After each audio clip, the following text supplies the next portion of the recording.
À boca de cena. O escritor escreve, o leitor lê. Aqui, à boca de cena, ouve. Uma definição de mim mesma.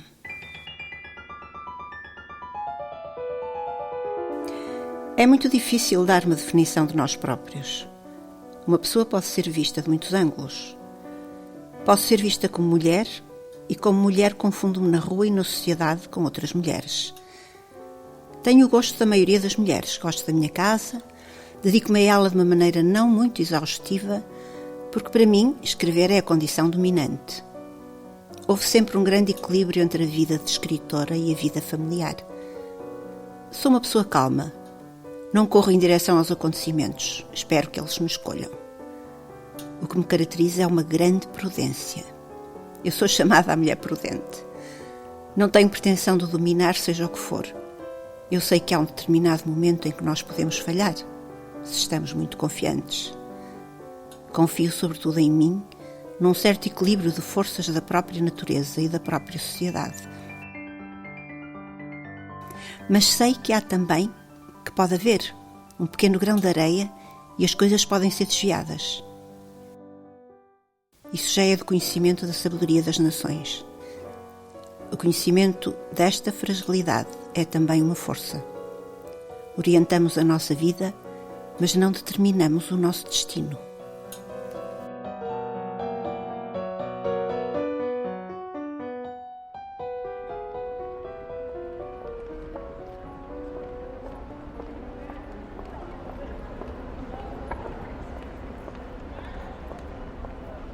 A viagem de 300 passos. O espírito viaja a pé, disse um árabe, nada deslumbrado por ter sido transportado de avião um dia, desde a sua aldeia até Meca. Viver depressa é consolar-nos de não sabermos viver. Há hoje só 2 espécies de pessoas que conservam algum estilo no passeio prolongado, no correr as ruas de 300 passos, e voltar sobre eles de uma maneira inventiva e coroada de surpresas. São elas certas crianças delirantes e espreitadeiras que saem das escolas ao primeiro toque da sineta e se arremessam em busca da liberdade sob o sol e a chuva. E param nos escaparates e detêm-se diante dos taipais das obras e seguem com os olhos fascinados a corrida guinada das ambulâncias. E também há mais alguém que viaja profundamente em 300 passos. Os vendedores ambulantes.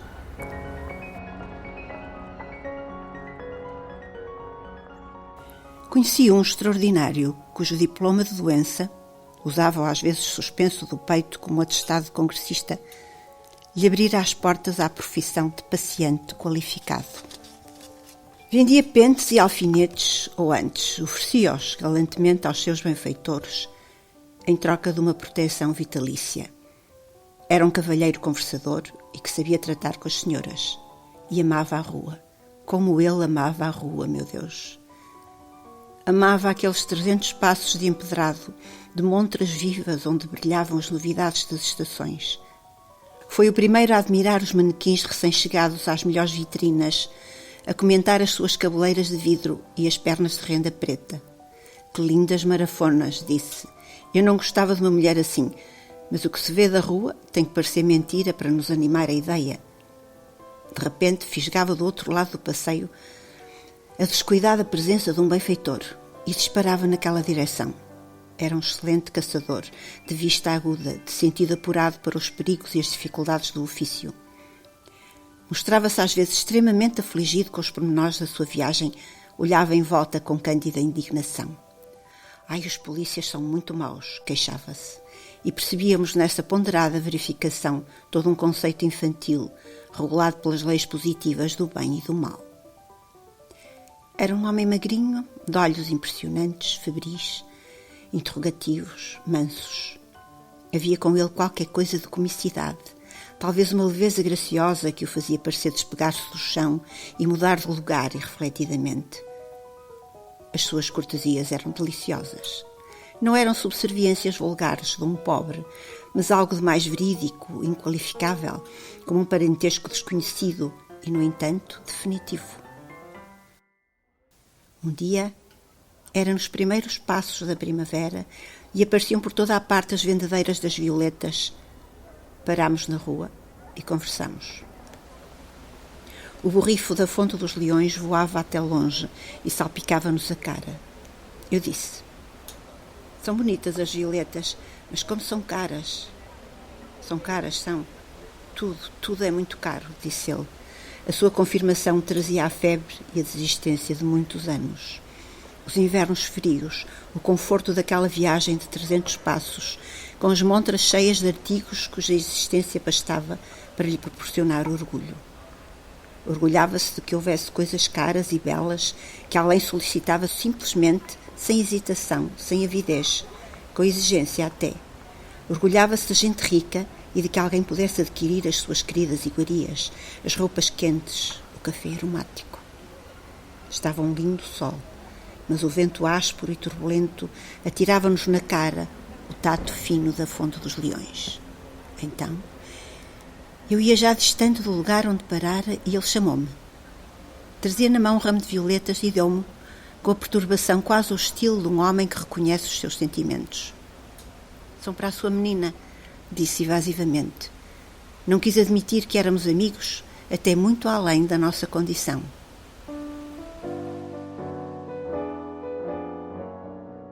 Algumas vezes fazia pedidos exorbitantes. Falava da mulher que o abandonara e lhe furtara todos os bens. Queria que de repente o mundo reembolsasse desse infortúnio e, como não encontrava nos benfeitores senão uma certa fadiga pelo abuso da sua lamúria, olhava de súbito com um olhar duro, voltava às costas sem acrescentar mais palavras. Chorava inopinadamente.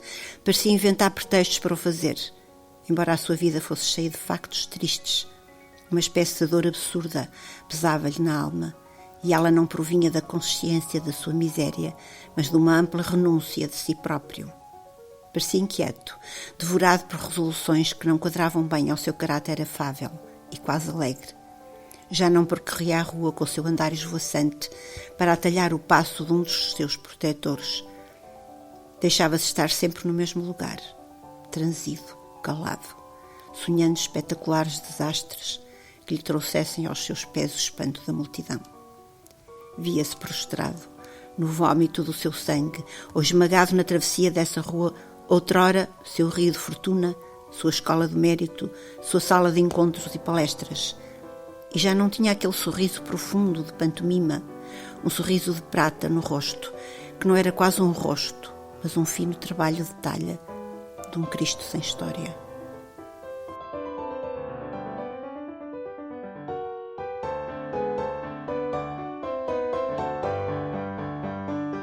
Deixei de o ver. A viagem dos 300 passos interrompeu-se com o seu desaparecimento. As montras pareciam sempre iguais, com os seus infames objetos de variedade insuportável. As sandálias para pés disformes, as cintas para ventres desajeitados, as meias de renda preta nas pernas dos manequins, meias que se começavam a romper. Era inacreditável. A mulher que vendia violetas chamou-me, como costumava fazer, embora eu nunca lhe comprasse nada. Leve um raminho. Leve um raminho. Deixe-me, disse-lhe com mau modo. Ela voltou para o lado os olhos indignados. Ao menos mostra que agrada à gente. E ficou a baralhar as suas melancolias. A viagem dos 300 passos estava para sempre arruinada. Se estava vento, era só vento que estava. Se havia chuva, ela escorria do alto como um oleado opaco e sujo. As pessoas eram tremendamente feias e apressadas. Faltava-lhes o movimento irrefletido, ligeiro, de uma folha despegada do chão. Onde está aquele homem que andava sempre aqui? Vendia pentes? Não. Vendia botões e agulhas. Era doente. Roubou dinheiro a um doutor que o mandou pagar uma conta. A mulher das violetas mostrava-se compadecida, sem descurar a sua freguesia. Leve um raminho. Leve um raminho. Foi a necessidade. Não devia ter feito aquilo, mas a necessidade. Leva um raminho. Vi-o mais tarde, muito distante da viagem dos 300 passos, no lado oposto da cidade. Fingiu não me conhecer. Havia um desafio naquele rosto arrebatado por uma estranha malícia. Depois voltámos a falar. mas não como dantes. Nunca mais foi como dantes.